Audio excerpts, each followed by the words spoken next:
এই জীবনটা অনেক কষ্টের, তার জন্য আমি এই জীবন থেকে বের হয়ে যেতে চাই। আমি ছোট থেকে বড় হয়েছি সেন্টারে, আমার ফ্যামিলি সেন্টারে রেখে গেছিল, সেখান থেকে বড় হয়ে আমি আসছি।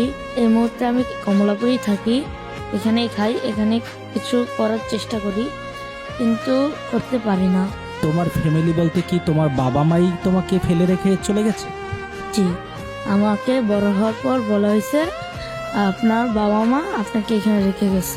এটা বলার পর আমাকে সেন্টার থেকে বের করে দেওয়া হয়েছে, সেন্টারে আর রাখা সম্ভব না বলছে তারা।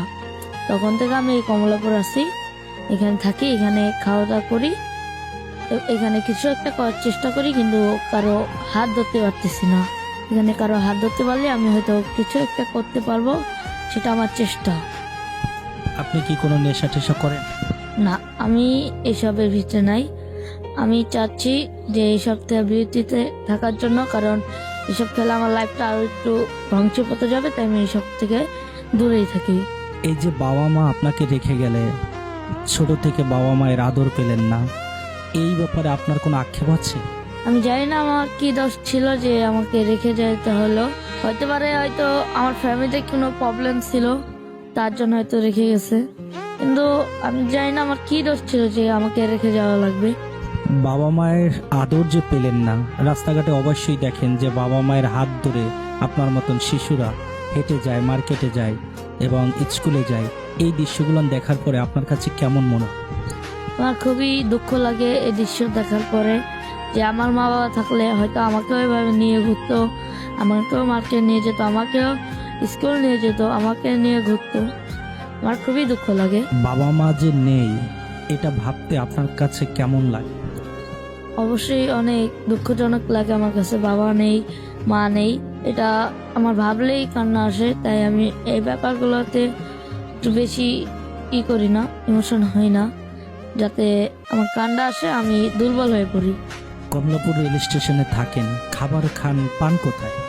এখানে যেগুলো সেন্টার বসে সেখান থেকে তারা খাবার দেয়, ওটা খেয়েই আমি থাকি।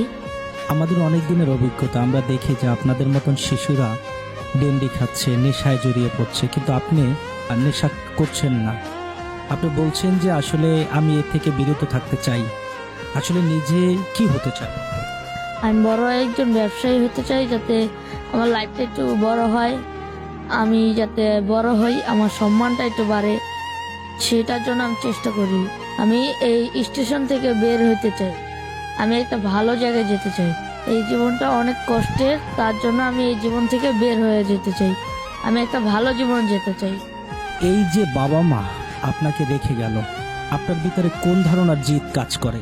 আমার ভিতরে যাই না কেন এরকম হয়, আমি যাই না কেন শুধু কবরস্থানে যেতে চাই।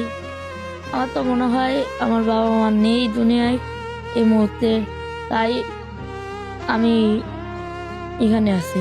হয়তো তারা আমার আসল মা বাবা নয়, এটা আমার আগে মনে হতো যে আমার বাবা মাকে একদিন না একদিন ফ্রি পাবো, কিন্তু এই মুহূর্তে আমি আশা ছেড়েছি যে আমার বাবা মাকে আমি আর জীবনে পারবো না, আমার লাইফ আমার নিজেই তৈরি করতে হবে, আমার ফ্যামিলির কোনো সাহায্য আমি পাবো না, কারণ আমি নিজের লাইফটা নিজেই গড়াতে চাই, ভালোভাবে থাকতে পারি, খেতে পারি, স্টেশন থেকে বের হতে পারি, এই অন্ধকার জগৎ থেকে বেরোতে চাই, একটা সুন্দর জগতে যেতে চাই যেখানে সবাই থাকবে।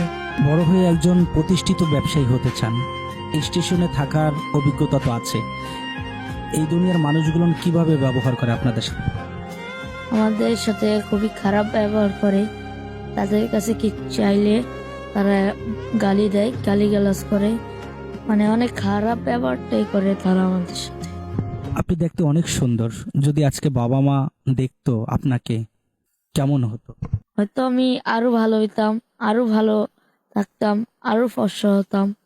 যেখানে আমি আছি সেখানে ফর্সা কি এসবের কোনো নিয়ত নাই, আমার বড় হওয়ার নিয়ত আছে, যাতে আমি বড় হয়ে যেতে পারি, বড় একজন ব্যবসায়ী হতে পারি, তারপর দেখবো আমার নিজের শরীরটা। আপনি যদি সফল একজন ব্যবসায়ী হন, কমলাপুর রেল স্টেশনে যে সমস্ত শিশুরা থাকে, অসহায় মানুষগুলো থাকে, তাদের জন্য আপনি কি করবেন? আমি সফল একজন ব্যবসায়ী হতে পারলে তাদেরকেও আমি একটা ব্যবসা ধরে দিব যে আপনারা এই ব্যবসা করে আমার মতো বড় হয়ে যান, আমার মতো একজন সফল ব্যবসায়ী হন। আমিও তাদেরকে আমার ব্যবসায়ের এক জায়গা ধরিয়ে দেব যে আপনি আমার ব্যবসা করে হয়তো একটা নিজের ব্যবসা করেন, সেটা করেও আপনি একজন সফল ব্যবসায়ী হন।